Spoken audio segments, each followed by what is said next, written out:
butterflies, this episode contains discussions of suicide.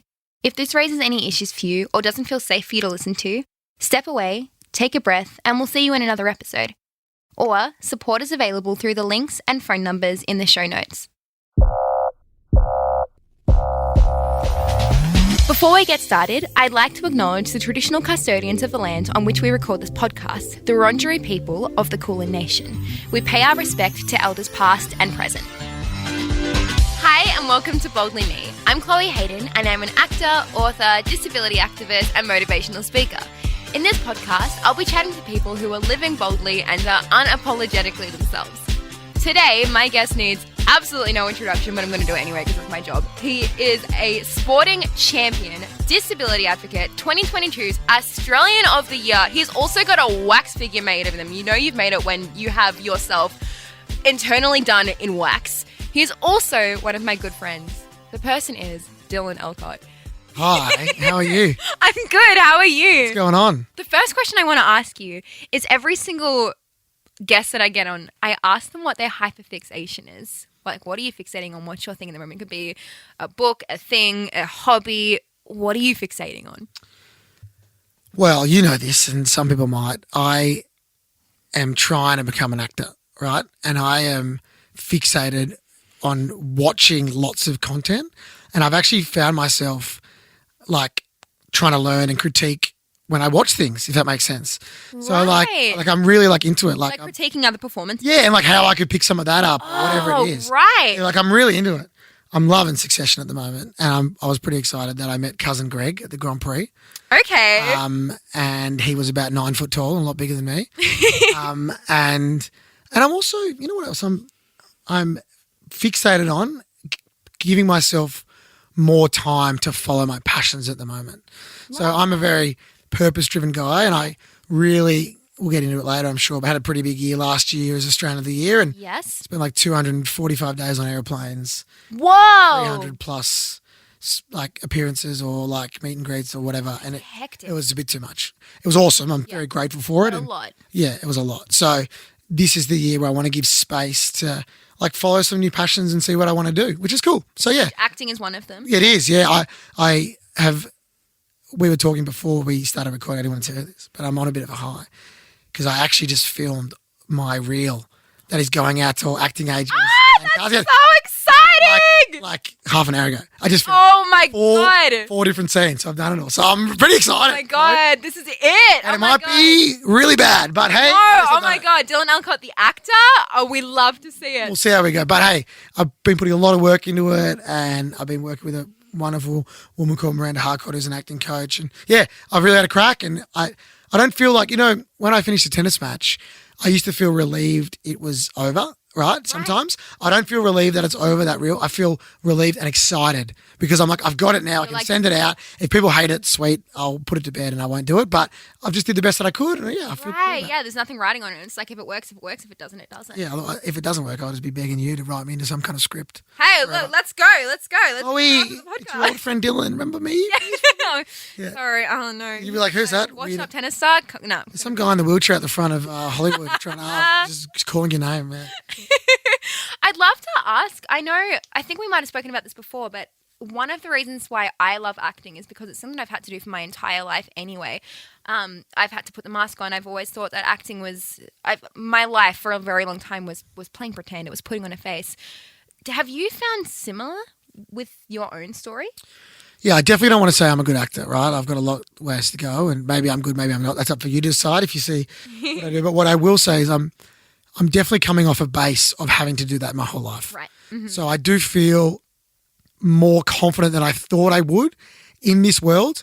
Couple of reasons. One, I've grown up around cameras, like especially around when you're... Of course, yeah. There's a real difference between presenting like on TV where you've got to look down the barrel of the camera and you like keep the audience in it. Acting, you don't do that at all. Like you never look at the camera, right? You got to be in the moment. When you're playing sport on Rod Laver Arena at the Australian Open or at Wimbledon, the camera's everywhere. I don't even notice it at all. I don't even look at the camera once. I don't even know they're there. And I think when you're acting, that's one important part of it. You just got to be in the moment, which you do in sport. But secondly, I used to absolutely bloody hate myself and hate my disability, tried to pretend I didn't have a disability, tried to fit in at school, because I got bullied and I didn't like the person that I was and the cards that I were dealt. So what was I doing? I was acting nonstop. Yeah. I really was. I was acting that I was okay, but I was also, trying to convince people that I was worthy of their friendship, worthy of their love. And that was through trying to be someone that I wasn't for a while, and it's funny. As soon as I gave up on that and started being myself, what happened?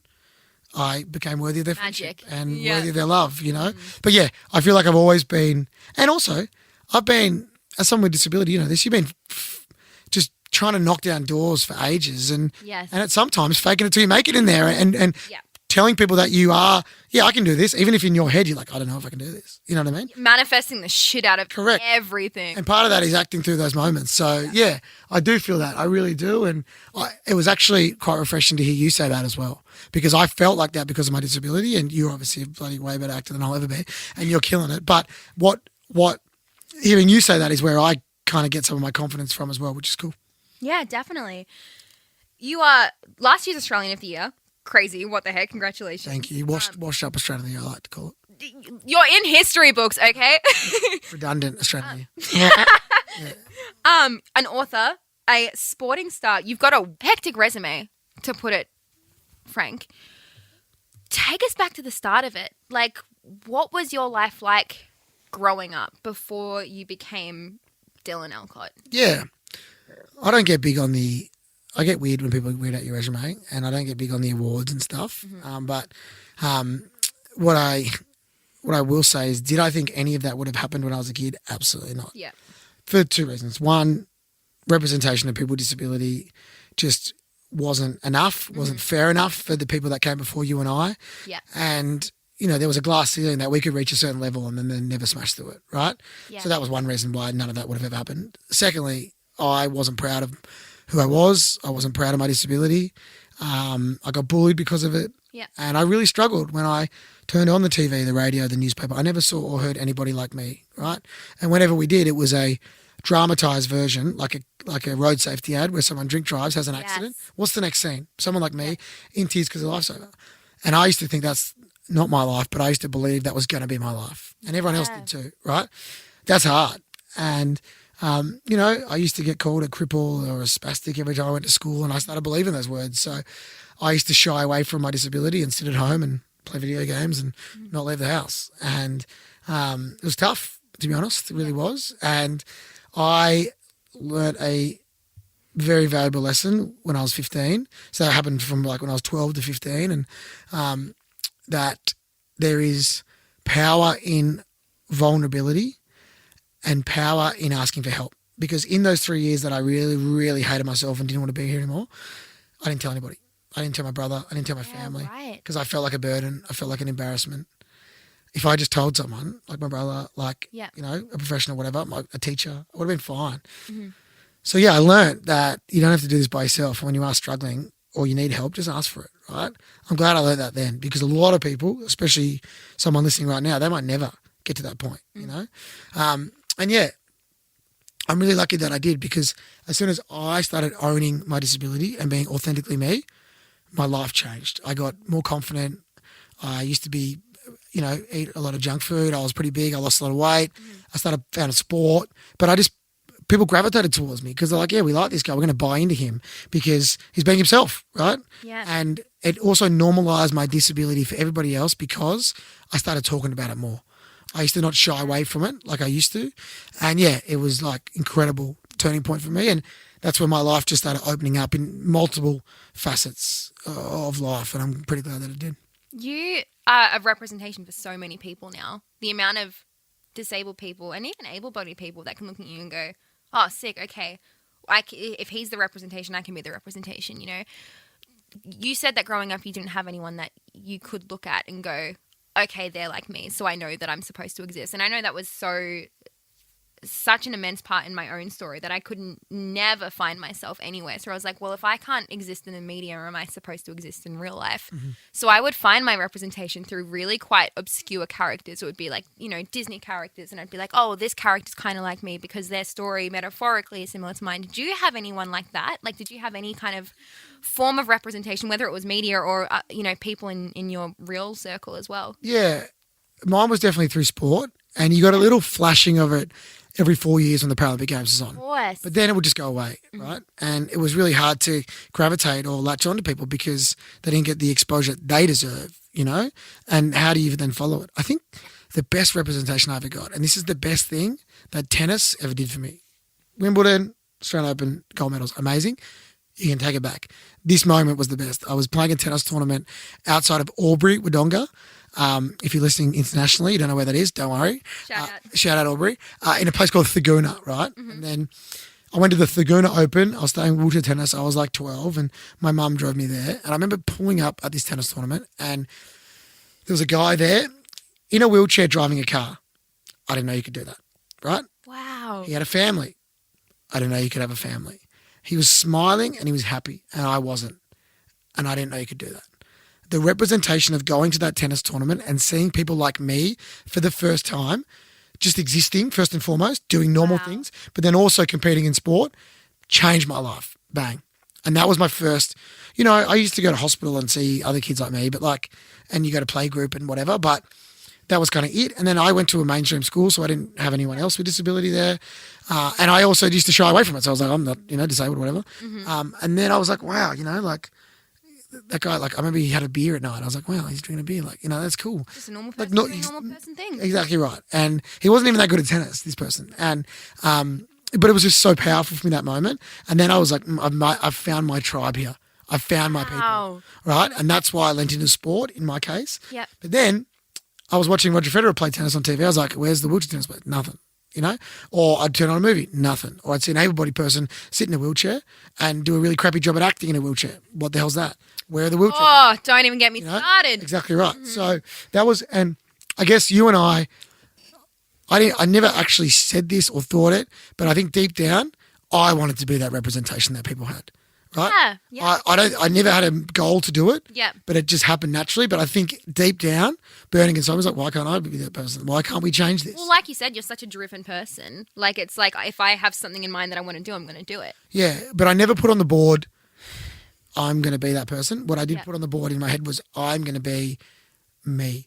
I'm going to do it in my way. Which is so powerful. And see what happens. Yeah. I didn't know what would happen. Yeah. It wasn't like, I'm going to be me and this is going to happen. I'm like, you know what? I'm just going to live my life. I'm just going to be myself. I'm going to drive the car. I'm going to have the kid. Going to drink the beer. Yeah, but I'm also going to be myself in the media. I'm going to just be myself and be Dylan and be a bit of a smart ass and do whatever and self-deprecating and be myself like I am every other day. Yeah, so why would I go on TV and try and be someone else? Or why would I win a tennis tournament or a basketball tournament and then do some weird interview where I'm not being me? I'm just going to be myself. Yeah, where you're putting on the face. Yeah, and it worked, obviously, but I never thought it would, but it's been cool. And it only worked because everybody else bought in. I do the easy part, which is be myself, for sure. You've spoken before about, I think we've spoken about this too, about how the hardest part of being disabled is being a kid and making friends as a kid. Can you expand on that a little bit? Yeah, where this comes from is the question I always get is, all right, Dylan, would you rather know what it's like to walk, kick a football, right, drink a beer standing up and then have a car accident and lose it? Or would you rather be born with a disability and never know what it's like? I get it asked all the time. Good question. I don't know what it's like to walk. Hectic question. I know, but I don't know what it's like to walk or kick a football, right? But what I will say is, and I'm not saying one is right or not, this is just my lived experience, if you have an accident later in life, you have your friendship base around you from when you were able-bodied, right? And they'll support you through that. Maybe you might lose a few friends, whatever. What I will say is being a kid with disability can be brutal because kids can be brutal.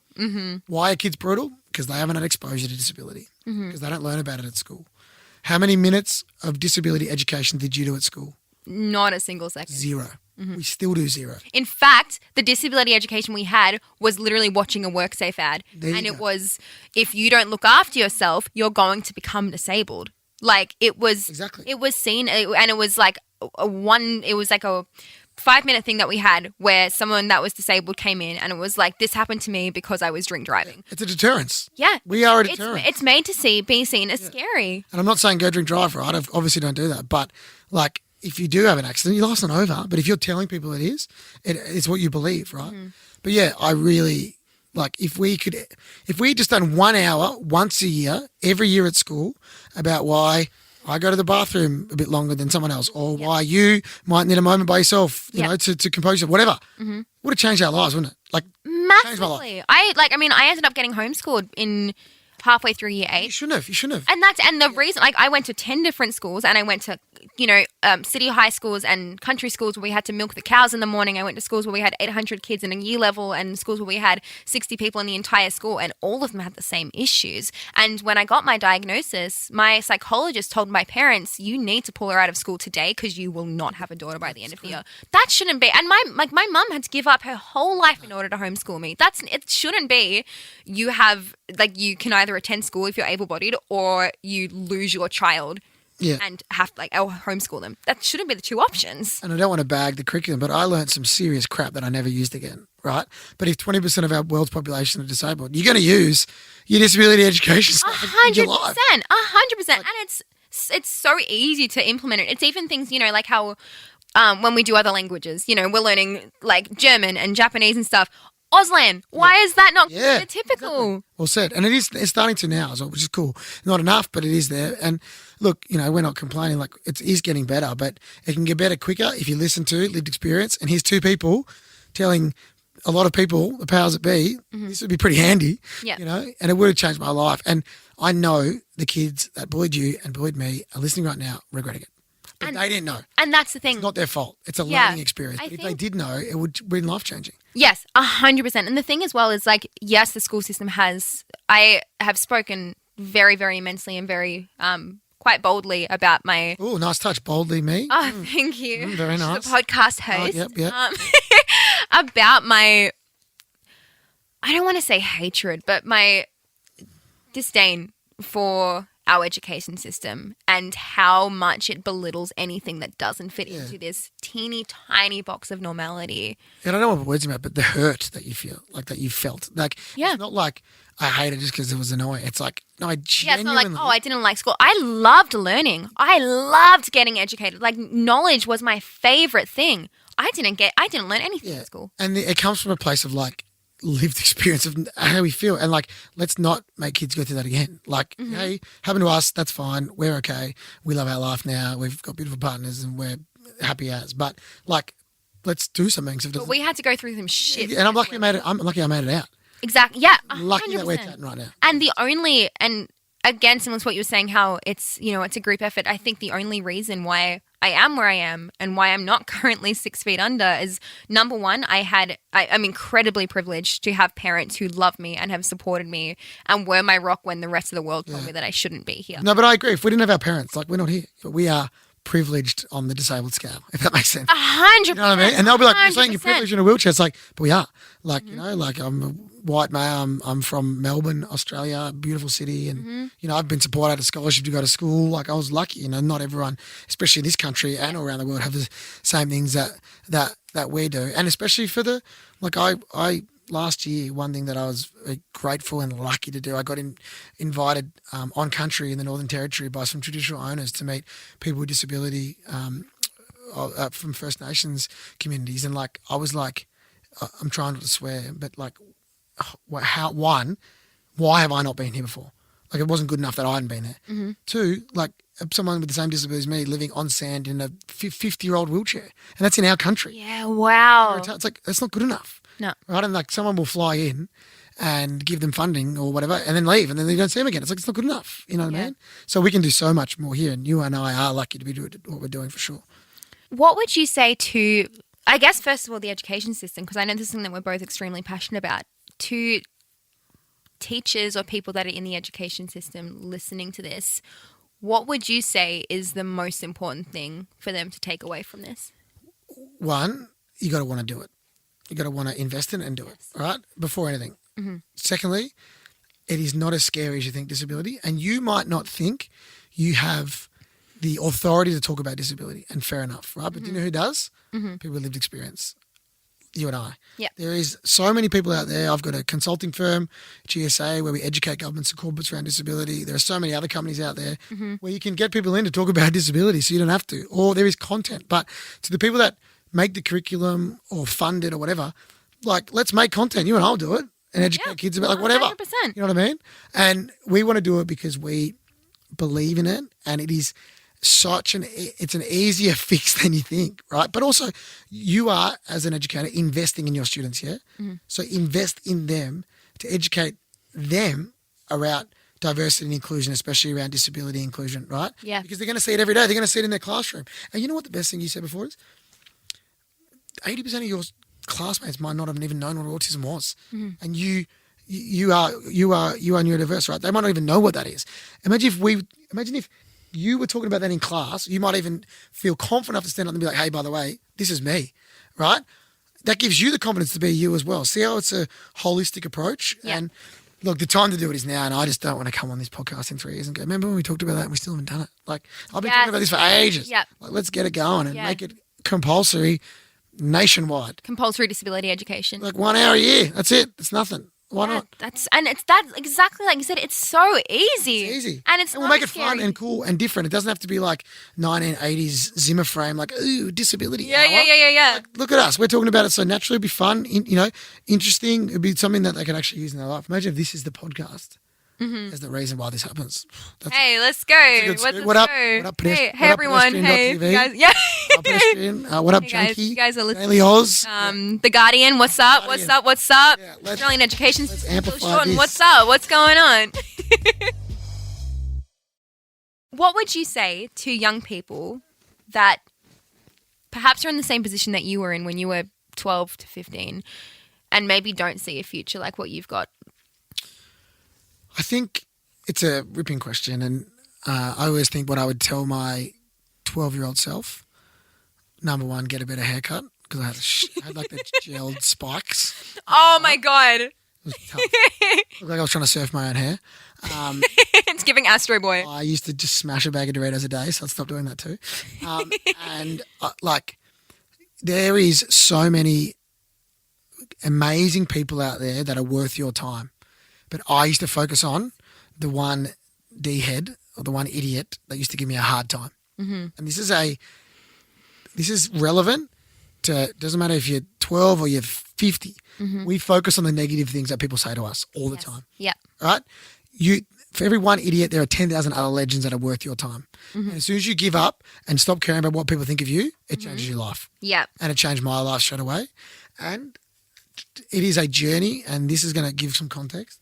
It took me, so if you're not there yet, disabled or not, if you don't feel worthy, ready for this, it took me 28 years to fully feel worthy of my disability, and more importantly, worthy of love. Wow. I just turned 32. So you've known me for a while. Yeah, I've been around for 10 years, Triple J. Oh, my, that guy's cool. Yeah. You know, raps with Wu-Tang, and he's playing tennis. There you go. It took me that long. Yeah, talk, but not feeling it yourself. Exactly right. Yeah. So there's part of the acting. It's a journey, and that journey takes, unfortunately, you got to work on it. It's a long time. But you got to put the time into. You got to talk about it. You got to try and better yourself. You got to work on it, and there's no substitute for hard work. And I not just worked hard training, playing sport, but I worked on my mindset, and I went and saw a professional about it, and it really helps. I'm not saying you have to do that, but just listen to a podcast. Listen to this. But with that being said, therapy is good. Oh, I love it. You don't have to, and this is and Gen Z kids of today are kind of really getting the picture now, but for a very long time, and I think particularly for older generations, we've had such a mindset of you have to be sick to go to therapy. It's the same way that go to therapy. Therapy is for everyone. Like, looking after your mental health does not mean that you have ill mental health. Yeah. Mental health is constant. An example, I used to, when I was playing sport, I'd go to the gym or train tennis 11 times a week. And then I'd say to, like, my friends, I've just got to go see my mindset coach or a psychologist. And they go, ooh, what's wrong? Yes, and people go, oh, straight away. Okay. And I go, I just want to be better. Like, I want to be the best in the world. Like, buddy, Serena Williams, sees someone. Roger Federer, sees. Of course they do. Of course. You know what I mean? Well, they're the best, right? And the mental side of the game was just, if not more important than the physical. And it's same as life.